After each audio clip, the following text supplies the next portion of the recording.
Hi, Dr. Tolu Alugo here from St. John Cap. Today I have a very important visitor.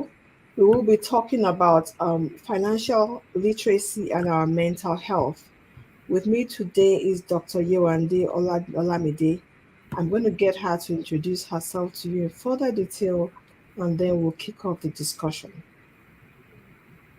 Sounds good. Thank you, Dr. Tully. It's always fun to connect with you whenever we do our lives. They're always so fun, or whenever we do our chats, I should say, they're always so fun.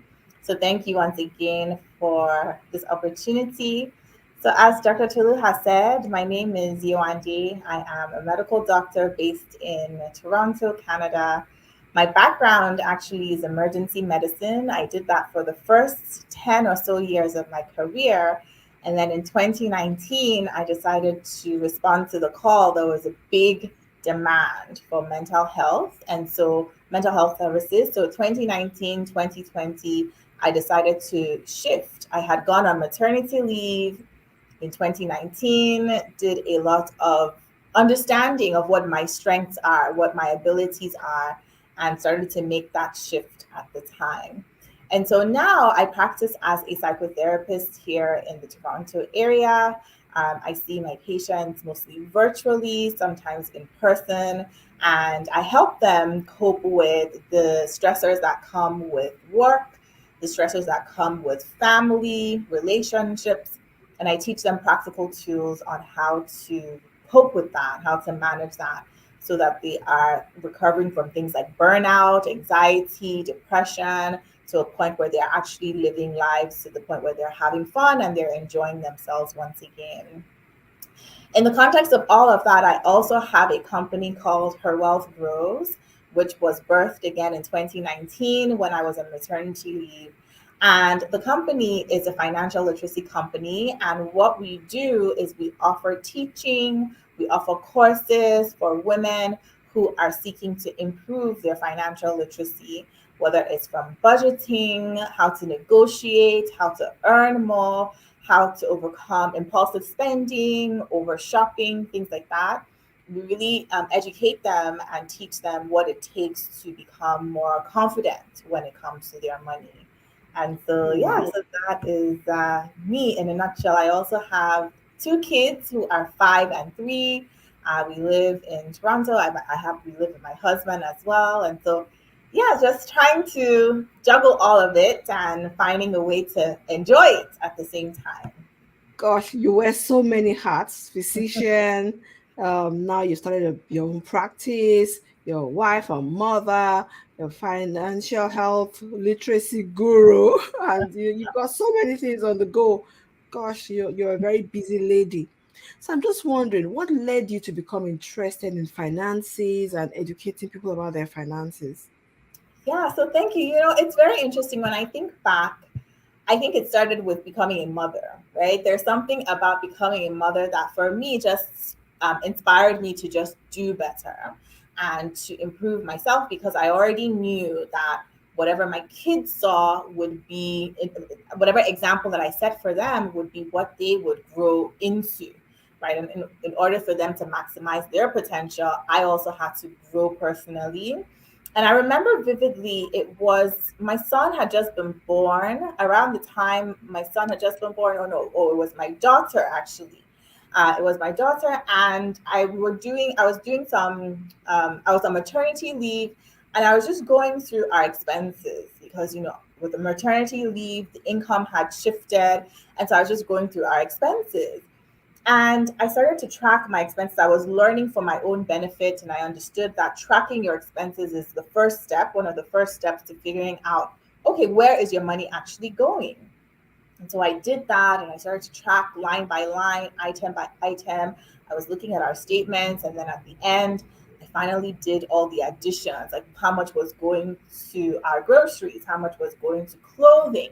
And then it came to the Amazon section, how much was going to Amazon. And my Mhm. jaw dropped because I knew that I was always buying stuff on Amazon, but I didn't understand how much was going to Amazon. And it was a wake up call. I know it sounds funny, but it was a wake up call. It was a wake up call, and it basically highlighted that if I continued this way, my children's future, not just their financial future, but their future, their security, I was basically spending on Amazon purchases, right? And so it sort of jarred me. That realization jarred me. And what it did, it inspired me to just continue learning and learning and learning. And I have this compulsive thing that when I learn something that for me has been life changing, I have to start sharing. So I opened up an Instagram account after telling all my friends, they got tired of me. I'm like, okay, I need to tell more people. So I opened up an Instagram account and I started to share what I was learning about budgeting, what I was learning about investing, what I was learning about, spending and, different methods of making sure that you are achieving your financial goals. And from there, people started to ask me more and ask me more. And that was how the company was formed. And so really things shifted for me when I was faced with the reality of my financial habits and how much they needed to change. It's important how you talk about Amazon. I think we women are so guilty of just burying our heads in the sand and we keep ordering that stuff, or keep going to the mall and just buy, oh, it's on sale, it's on sale. Yes, Black Friday sales, every excuse to think, oh, I have a bargain, so I should buy it. yes.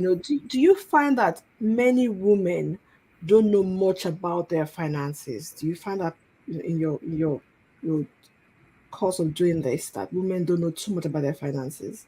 Yes, and it's true. And to be honest, Dr. Tulu, I will say it's not just women, it's men too, just that men have a better way of hiding it, or Okay. you know, Mhm. they seem to just appear more confident even though when you actually start asking them questions, they also don't really know. The financial industry, and I believe it's done intentionally, is confusing. It's confusing for a lot of us. A lot of the language is very jargony, right? It takes a lot of determination to sit down and try to understand what exactly is the TFSA or RSP, even interest rates, compound interest, all those things can be overwhelming. But I must say that over the past couple of years, I've noticed a tremendous increase in interest, particularly in women, in understanding their finances.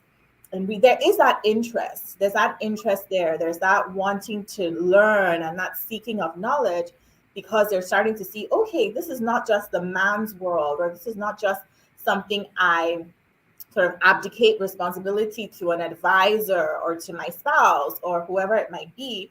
They're really interested in taking control and gaining financial literacy so that they can also feel confident when it comes to managing their money.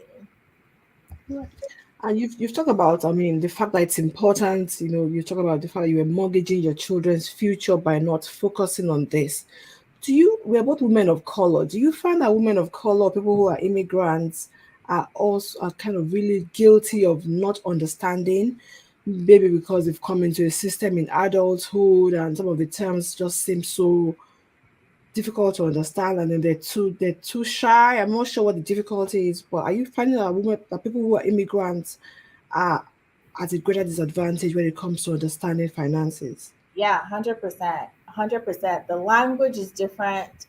The mindset is different. Many immigrants come from a culture where it's all cash based, right? Mhm. Whatever money you have is what you spend, right? So there's this thing that even we do when, depending on where you come from, for example, Nigeria, we're both Nigerians.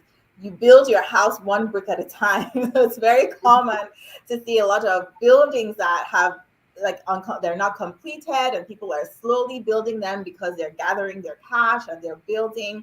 There is a credit culture, but the interest rates are very high, much higher than what we're seeing here. So traditionally, we're coming from countries where credit is not something that's common. And so even understanding how a credit card works, how the billing cycle works, right? What are these acronyms? You hear TFSA, you hear RSP, you hear whole life insurance, term insurance, and just trying to make sense of all of it while also dealing with the culture shock, while trying to find a good job, while dealing with kids and the stressors on your physical health, emotional health, your relationship.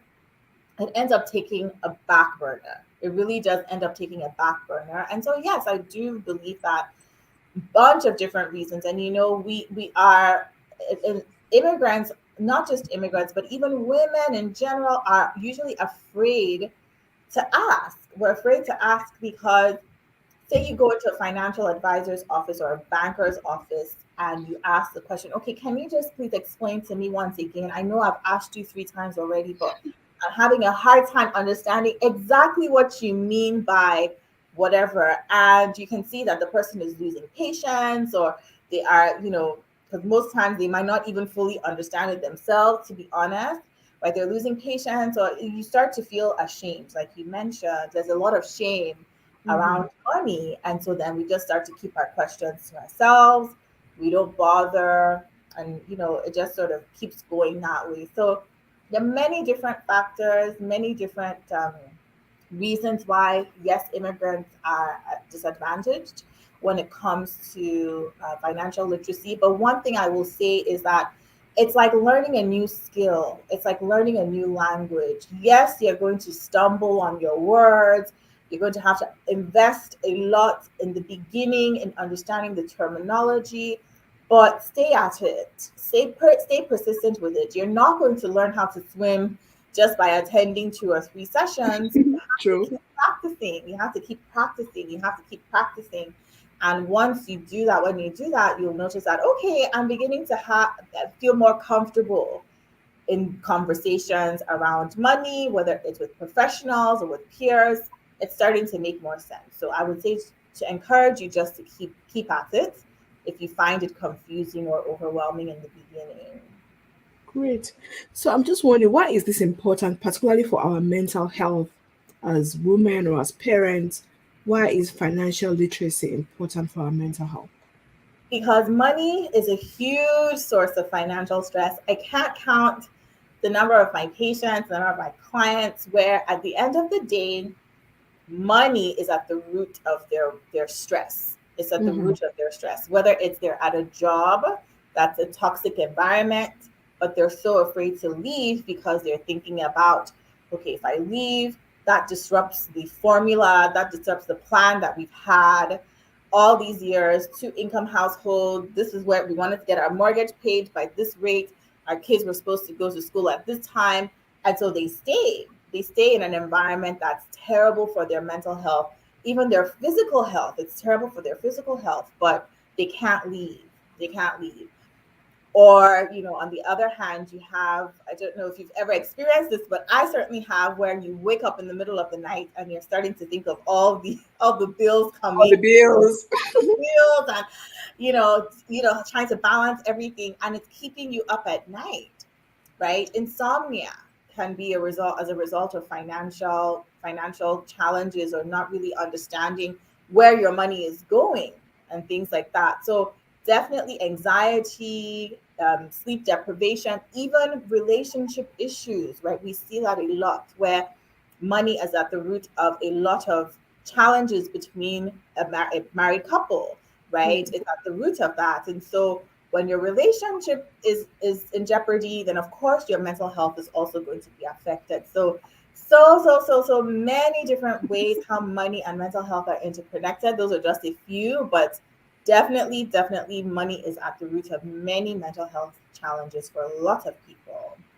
Yeah, you're right. I mean, I've seen so many people like extremely anxious because they've lost their job or they're worried about their finances, and it really tells on their mental health, on their relationships. They're coming home, they're cranky, irritable, snapping at the kids just because money is a problem. Yeah. So for somebody who is kind of really green and wanting to begin to walk this journey, what are your tips for gaining financial knowledge? Where do we Yeah. start from? So you have to be someone who is a learner, because you have, and you have no choice. I will say that you actually have no choice. This is one of the things that you must learn how to do. Start with very simple books that keep the language of money. I like to say that I simplify the language of money. So start with simple books that simplify the language of money. Some of the books that I recommend, one of them is called Total Money Makeover by Dave Ramsey. That was one of the first books that I read that really changed my mind around managing money. I don't agree with all his principles, but I think it's a good place to start with just learning, okay, how does this money thing work anyways? What is it about debt that is so bad? Like what's the big deal about debt, you know? And so learning, okay, what are the steps that I can take to go from a place, like if there's somebody that's in debt, to go from a place of having a lot of debt to coming out of that. And so I don't agree with all of his principles, but because it's where I started, I think it's a good place for people to start. So there are tons of different books, tons of different books. So I would definitely say start with reading a book. There are also podcasts. Podcast is another good way that you can, whether it's on your drive to work. And again, not all the terminology will make sense to you. And yes, it can feel overwhelming, but start somewhere. The most important thing is to start. So, podcasts, again, there are many different podcasts out there. Another book that I like to recommend is Get Good with Money. Get Good with Money. It's by Tiffany Aliche. She's also known as the Budget Nista, so she has lots of resources. And then she also has a podcast called Brown Ambition. So listening to her podcast, you'll also learn that. Following them on Instagram, and just really starting to consume the information. The other thing that I found very helpful, at least for me, is finding a financial planner. So a financial planner is different from a financial advisor, but finding a financial planner who educates you, right? Who educates you, not somebody who just says, "Don't worry, I've taken care of it," or "You don't have to think about it." We don't want that's a red flag. But if you're sitting with a planner, so a planner will ask you, okay, what's your income? What are your goals? How much do you want to save towards retirement? You know, they will ask you those questions. They're not necessarily trying to take your money to invest it, but they're helping you with your goals. But so having someone who you can ask questions, okay, I've heard a TFSA or a tax-free savings account is a good thing to have. How does that work? And they're able to sit down and explain it to you. So if you're someone who finds that reading books or listening to podcasts a bit overwhelming, you might want to go the route of hiring a planner who can actually educate you and teach you. There are lots of courses out there, so many different ways. I think you just have to find a way that works best with your situation and works best with your learning style. We like to say in budgeting that there's so many different ways to budget, but the best way to budget is the way that you are going to stay consistent with. And that's the same with financial literacy too. Wow, such gems. I'm typing away because I'm taking notes myself, So what are the most important numbers for somebody to know, I mean for us to know about our finances? What are those numbers that you just have to know the base knowledge? Absolutely, how much you spend. I'm going to start there Okay. because most of us are able to say, okay, I earn X, $60,000 a month, $60,000 a year, $100,000 a year, $500,000 a year. Most of us are able to say that because we've done our taxes and we know. The more subtle number is the number that we spend, is how much we spend. Because, like you alluded to earlier, Dr. Tolu, a lot of our spending is very automatic, it's very habitual, it's very unintentional. So we're swiping here, swiping there, and it's not even Mhm. registering that we're spending money. So knowing how much you spend, what is your cash flow? How much is coming in relative to how much is going out? Because say, for example, you are earning, let's say, $200,000 a year. To you, okay, that's a big number.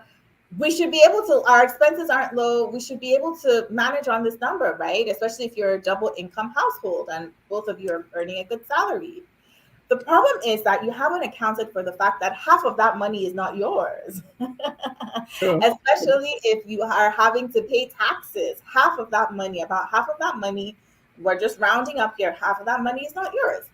You haven't accounted for, your mortgage. You haven't accounted for the children and their expenses if they're in activities. All the professional development stuff that I mean, it all adds up. It all adds up. And we believe that, we need to manage these big expenses, but it's the little ones that add up. There's a quote by, I believe it's Benjamin Franklin, that says, beware of the little expenses, because it's a small leak that will eventually sink the ship, right? So knowing how much you're spending relative to how much you're earning is very, very, very important. So I would say a lot of people struggle with that, tracking their expenses, but it's so important to know how much you're spending, because when you see the numbers on paper in black and white, it brings it to your consciousness. And then that's the first step towards actually budgeting and allocating your money as appropriately.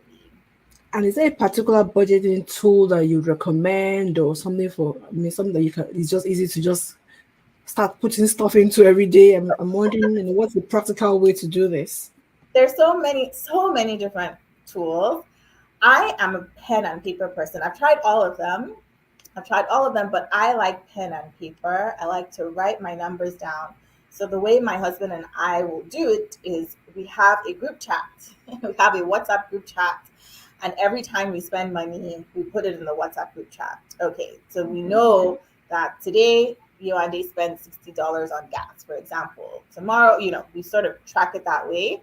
And at the end of the week, sometimes every 2 weeks, we would then put that into I would write it down in our budgeting book, our budgeting tracking book, right? All our expenses and all of that. So I like to do it that way, because as I'm writing it down, I'm registering, okay, this number is higher than it was last month, or this Mhm. number is lower than it was last month. So whatever we're doing is working. What I will say is that my preferred method of budgeting is to use a ratio method. Using a ratio method, because I'm finding that it's asking too much of people to track every single dollar that they've written down, or try to keep things that way. And what is a ratio method? A ratio method is allocating your money according to percentages. So it will work whether you are earning $500,000 a year or $10,000 a week, or however that might be. So per week is a preferred, or per paycheck is preferred.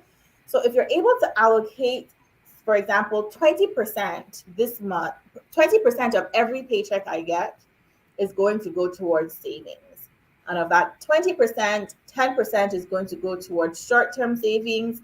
Maybe we're saving for renovations, maybe we're saving for next year's vacations, maybe we're saving for whatever it might be. 10% is going to go towards that. And the other 10% is going to go towards our long term investments. So, our retirement, the RSPs, on those kinds of things. So having a Okay. ratio method.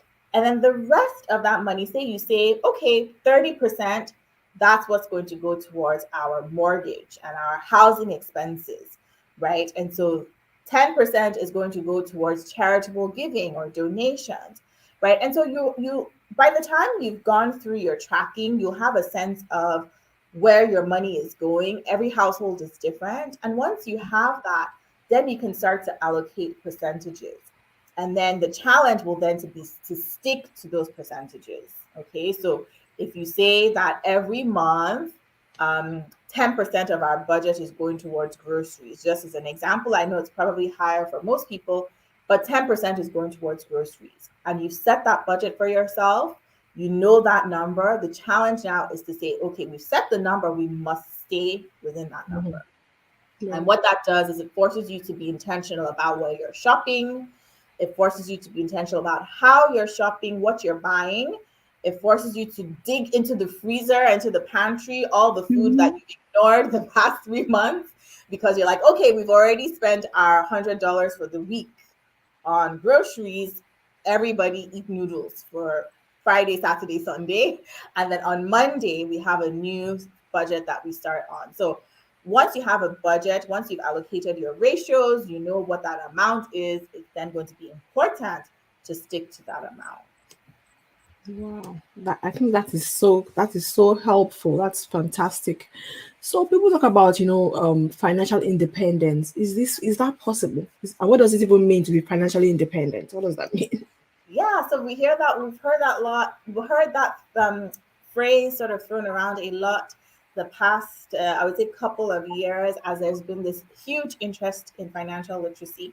And what does financial independence mean? Financial independence means having enough money, enough resources to live the rest of your life without having to work, without having to work. So you're independent of actively earning an income. So that's financial independence. Is it possible? Yes, it's possible. A lot of people have actually achieved that at this stage, but as we know, our economy continues to evolve. There are several different calculations that people can use to identify what is the amount of money, what is my financial independence number. So, Right. so many things that go into that. So it is possible, and a lot of people have accomplished that. I am more of an advocate for financial freedom. Financial freedom. And what is financial freedom? Financial freedom is more of a state of mind.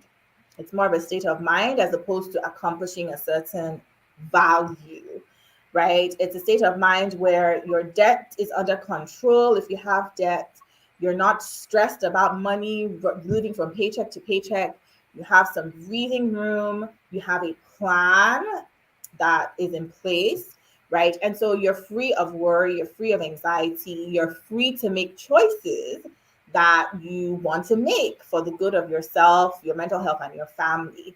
So that might look like you have the freedom to take a lesser paying job because your finances are under control. You're taking a lesser paying job because it is better for your mental health. It provides you more time with your family. It provides you more time to do the things that actually bring you joy. And so you might not necessarily have reached the financial independence number such that I I'm free from working, I have all this money in the bank, but the psychological impact of money, the emotional impact of money is no longer weighing you down, keeping you from doing the things that you want, and that is financial freedom, which is where I tend to advocate more of.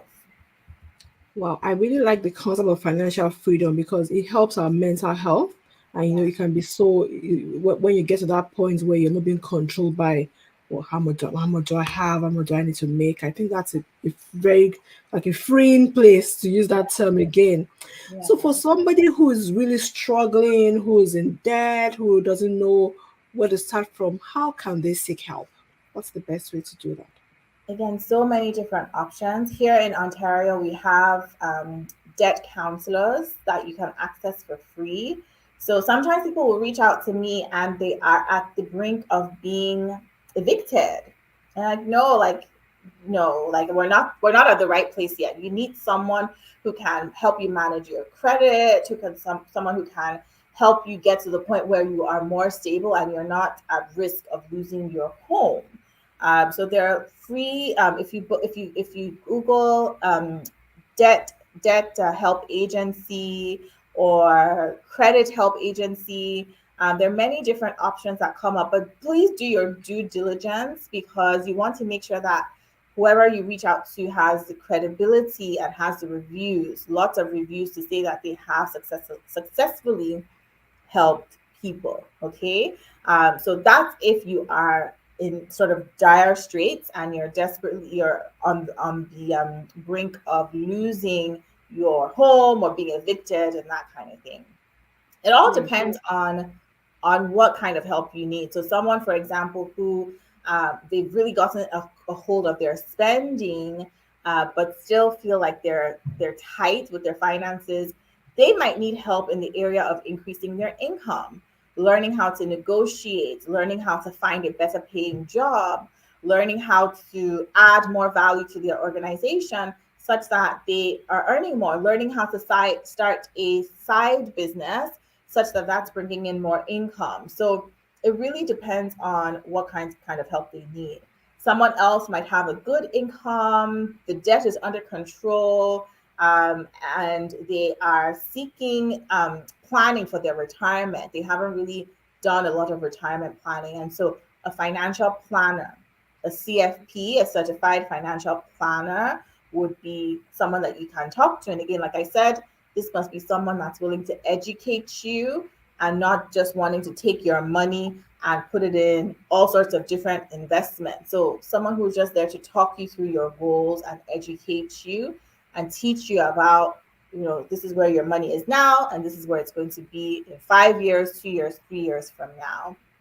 So lots of different options depending on where it is that you are. So you have to do that assessment and say, okay, what do I need right now? Do I need help with my spending, right? Some people have a spending addiction, and that is something that would need a therapist, right? If you are actually addicted to shopping, that's something that would need a therapist. So again, it all depends on the type of situation that you're in, and then from there you can navigate the type of help that you need. Fantastic. That is so good. Thank you so much, Dr. Yewande. Before I let you go, I know that so you have your own counseling practice, and so I'm just gonna put your website up if people wanted to reach out to you. And do you accept clients just from Ontario, or are you kind of open to everywhere, everybody all over the world? Or how does that work? So at this time, because we're new and we're growing, our clients are based in Ontario, right? They're based in Ontario. And the type of work I do with them, I work with all sorts of people, but my area of focus is professional women entrepreneurs and executives. And I help them with skills on how to reduce their stress and how to enjoy their lives more, right? A lot of these women have stress that's impacting their relationships, it's impacting their physical health, their mental health. And so I just help them with skills to be able to navigate that. And finances, of course, comes up a lot in our conversations. And so we end up talking about a lot of, getting the courage to even look at your finances in the first place and taking it one step at a time. So my base right now is in Ontario, but definitely if you go to my website or check my website, you'll see that at some point I will expand to other areas of Canada and internationally. So definitely reach out to me through the website and we will let you know once our services expand beyond Ontario. Great. And I know on LinkedIn also you're Dr. Yewande Olamide Fadojutimi. That's Okay, right. fantastic. So thank you. Do you have any last word of advice for us before we let you go? Anything else that you think this nugget I need to drop it? Yeah, if you're listening to this and you're like, you know what, I want to get my finances under control, but I don't think that I can. I don't think I'm the type of person. I don't like numbers. I want to let you know that I was like that too. I used to say that numbers scared me, that numbers overwhelmed me. But just like any other skill, like I said before, it's something that you can learn. It's all a mindset. And so if you're able to overcome that mindset that's telling you that you can't, believe me, this is something that you can learn and something that you can be very proficient at as long as you stay consistent with it. So how wealth grows, are you still is that still in existence? Are you still coaching people in that organization? So her wealth grows is still in existence. It's open to people outside of Canada because it's more coaching and less counseling. But because Okay. I have spent the last couple of months building my practice, I'm not taking any her wealth grows clients right now. But if anyone is interested in learning more, definitely reach out to me. And if it's the right time, then yes, we can definitely work together. Fantastic. Thank you very, very much. This has been so, informative. I think it's great to know that there is hope and that people can really begin to figure things out. By all means, check out the simple book, podcasts, a financial planner. Just begin to take those steps and start. That's the most important thing is to start somewhere. Thank Exactly. you very much, Dr. Thank you. Yewande. I really appreciate this. Thanks for Thank you. having me.